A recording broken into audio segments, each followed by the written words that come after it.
Over here, over here, over here, over here. Welcome to the DStonePony Show. I'm the Stone Pony, DAVANTE Stone. It is Valentine's Day weekend. It is so good to be here on the show today. I'm going to tell you basically what Kobe and I have in common. I'm like you're saying, like, what in the world, Pony, could you guys have in common? Awesome. But I need to share something with you guys, and I know you're probably, as you're looking real quickly, you're saying, well, doggone it, Pony, what in the world did you go and do to yourself, my friend? Well, let me tell you what I did, and I'm in a lot of pain. If you can look, you guys got the camera? Are you looking at this real quick? Are you seeing what I'm doing? I have on this sling thing here.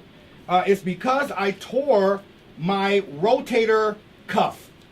My rotator cuff. Is that right, Jay? That's it's right. Okay. Because I was going around for a long time saying, that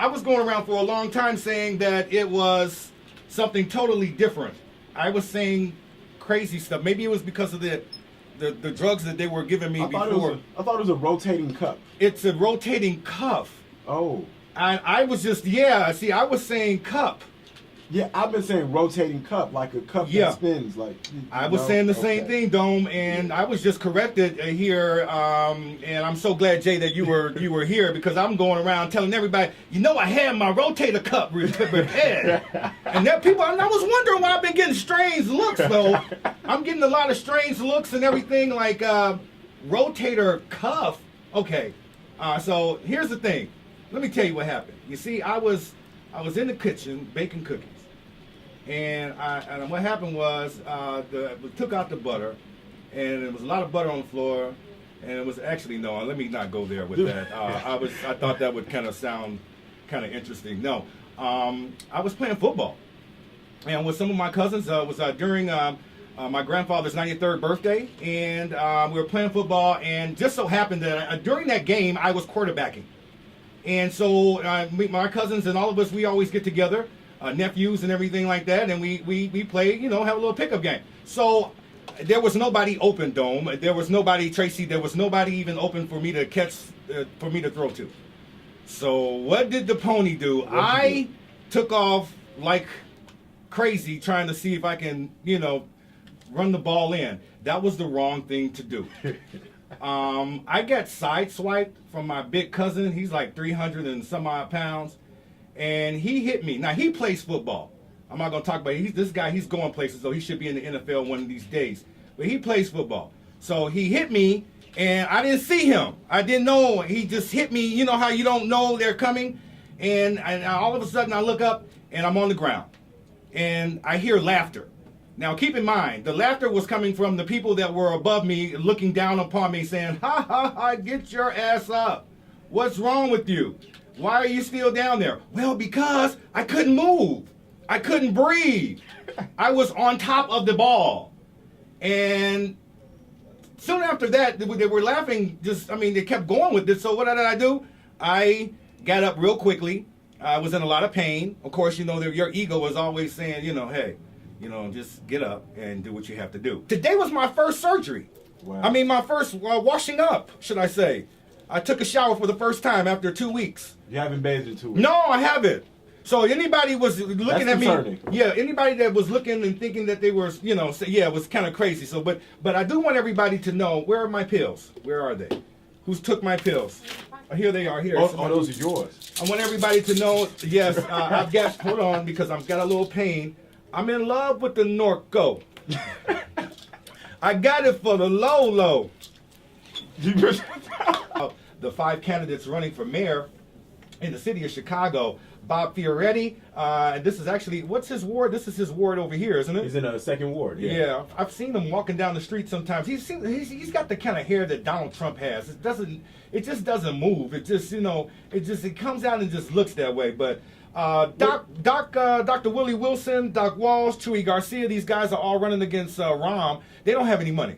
Well, you made some interesting points earlier talking about Bob Fioretti. He's the second ward alderman, but why people commend him so much, his constituents by and large like him because the demographic of his ward changed, and he still was able to connect with. It became a lot more diverse racially, still able to connect with his constituents. But a lot of the things you talk about, you're saying it tongue in cheek, you're joking about, you know, the way he looks, kind of his charisma. He's not as charismatic as some of the other candidates. So that has kind of proven to be a difficult sore spot for him. Now, he was good friends with Karen Lewis, allies with her.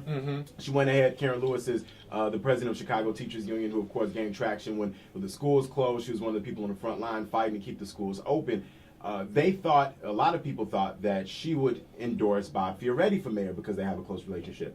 She actually ended up endorsing the Hispanic candidate, Jesus Shui Garcia, who's gaining a lot of traction in the race. If you look at the polls, he's the one who's closest behind Rahm Emanuel, followed by Bob Fioretti. So the race might go to a runoff if these polls are correct and if they hold up. Speaking to some of the things and some of the stories actually that have been coming out about this Bobby Christina deal, and you know, this being the month that we lost Whitney Houston, and it's really kind of eerie, you know, to know that her daughter was actually found a couple weeks ago face down in a bathtub, I believe, in Georgia. And when it first happened, we didn't know. We thought that first thing we were saying, oh my God, let's say a prayer for this poor girl because this is crazy. It's the same thing that's happened and then happened to her mom. So here we are now 2 weeks in, and there's a lot that has actually gone on and some developments with the Bobby Christina deal. And Maurice Rogers is here to kind of fill us in on what's going on and actually, you know, what happened when we first got the story. Yeah, Stone, it's getting bad. Ever since January 31st, when she first got when they first discovered her face down in the bathtub by her husband Nick Gordon and their friend, it's been a criminal investigation. Now, at first, it wasn't a criminal investigation. They just, there were no charges or nothing until this all kind of came out after the fact, right? Yeah, but they found bruises that they found that happened before she was even found. So, and that's because of this other information that we just got, that she was in a car accident. Yeah. Now talk about that. Yeah, 4 days. She was in a car accident 4 days prior, and they're basically trying to say that was the cause, that maybe that might have triggered the reaction to her being in the tub. Jackie Robinson West in Chicago. Big news that happened this week. Those poor kids were informed that they have to return their trophy, and I think it's sad. I think it's horrible, and I also think that that is unacceptable, and it's not the kids' fault, and like a lot of people believe, it's not those poor kids' fault. It's the parents, the people that were involved, those adults, people that knew. You knew this. You knew it. Does it happen all the time? I was told that, yes, it happens a lot. Tracy, what is going on with this situation? Really sad for those kids, though. My heart goes out. Well, this is actually only the third time in the 68-year history of the Little League World Series that any sort of action has led to stripping title from a team. So it doesn't happen that often. But as far as the parents go, I definitely agree that it wasn't the kids' fault. The parents heard about it because one of the players was on his school bus on his way to school and heard it over the news. So the parents didn't know about it. One of the little boys found out and told his parents, and then it all kind of carried on from there. But the allegations were brought up only a month after they received the title. So in September of 2014, I guess a neighboring district coach brought up that he thought that something was going on with the residencies of the players, and it just kind of all went downhill from there. So they looked into it, and they realized that some of the maps might have been falsified when they were pulling their, the players to their team, and that's against the rules. So they're taking the title away, and Jackie Robinson is definitely fighting back. They've hired a lawyer, and they had their rally today with the Rainbow Push Coalition. So it was something like a support kind of rally to keep everybody, just to remind everybody that these guys did win. Even though they're taking the trophy back, right? But they played that game. They played and they won. And they were good. And they were really good. I can see if they were not, anything else, but I just felt like just timing of the whole situation. Why do you wait?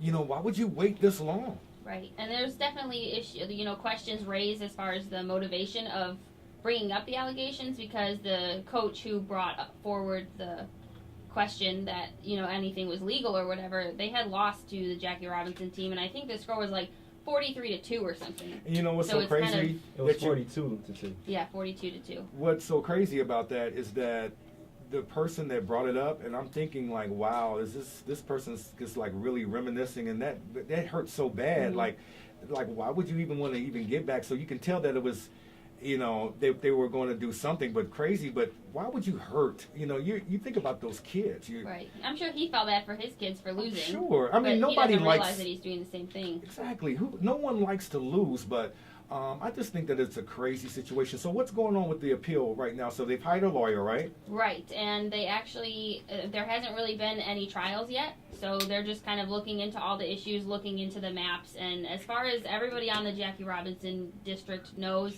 they didn't do anything wrong. Stone Pony Roundtable. I don't want you to hang this. I think we got somebody on the line here. Hello?